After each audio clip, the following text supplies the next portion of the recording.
11 days to Japan. Let's talk about transportation. If you can learn the train system in Japan, you got the key. You can get anywhere you need because everything is accessible by train, especially in Tokyo. Navigating the trains at first is going to seem a little overwhelming, a little scary, but once you get it down the first time, you're pretty much good to go. All you have to do is be able to read the map or use Google Maps to find the correct train line. Once you can do that, it's pretty smooth sailing. So once you figure out where you need to go on the train, you have to purchase your ticket. And so there's these little ticket kiosks that you go to, and you'll have to select for them to be in English because they'll be in Japanese. And it's a lot like an ATM almost, or a vending machine. So you choose the fare that you need, and then you kind of like proceed to your checkout and you insert your money, and then it'll spit back change and your ticket, and then you'll take your ticket. The ticket's gonna look something like this. So it's how much I paid for it, about $2. And then this little hole punch. So when you enter the actual gates to get into the train area where you'd go to find the train that you're getting on, there's going to be a little ticket eater in front of the gate before you walk through. You're gonna put your ticket in there, it'll suck it in, and then you'll walk through the gate and it'll spit it out the other side with this marking on it. You'll need to remember to grab it because you'll need it later. So don't lose your ticket after you put it through the ticket gate, because you need it to exit the train station as well as enter. Like I was saying, you're going to put your ticket in to get into the gate to find your train, and then as you're leaving, again, you'll insert it, but this time it won't give it back, it'll just keep it. I don't know how I ended up keeping this ticket.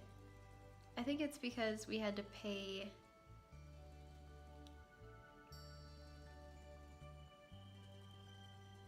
I don't know how I ended up keeping this ticket. I think we accidentally bought 2 or something. Well, anyways, dealing with tickets is super easy after the first couple times that you do it. There's another option if you're not interested in the ticket way. It's a Suica card.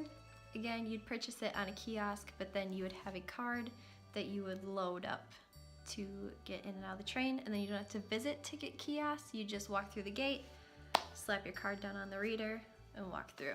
It's good for convenience. We didn't do it last time because I wasn't sure how to get any money off that you would leave on the card if you didn't use it all up. So that's why I like the tickets, because I felt a little more in control. But maybe we'll try the cards this time just to kind of speed up the train station process. The ticket I showed you was like $2 in USD, which is the most expensive ticket we had to buy. They were usually underneath that. So you can get a lot of places for pretty cheap using the trains, and they're really popular in Japan. If all else fails when you're trying to purchase your ticket, just get the one that's the lowest fare, hop on the train, and wherever you get off, just pay the difference at the manned station next to the gate. They can always do ticket adjustments for you. Also, if you put your ticket into the reader and you purchase the wrong one, it will make a little noise at you, and then you just have to walk over to the counter and they'll get everything settled for you. Once you're through the gates, it's pretty easy to find your platform.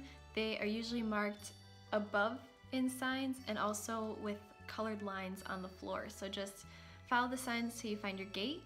And once you get there, there's going to be lines painted on the ground. Stay behind the lines, that's for your own safety. And then the train will come. Let everybody who needs to get off the train get off first, and then enter. There are seating options, but a lot of the time, especially during rush hours, you're going to be standing. Just hold on to the loops and bars that are above you, and you'll be good to go. You just want to make sure that you're being really respectful on the train. Don't do anything loud, especially talking on phones. That's really frowned upon.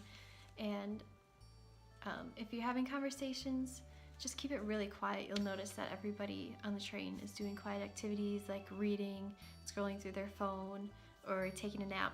So just try to match what's going on around you so that you're not being overly disruptive. Trains are by far my favorite way to get around Japan. They just feel so Japanese, even though they exist everywhere. I just really enjoy them. And once you learn how to use them, you're good to go. You can get anywhere.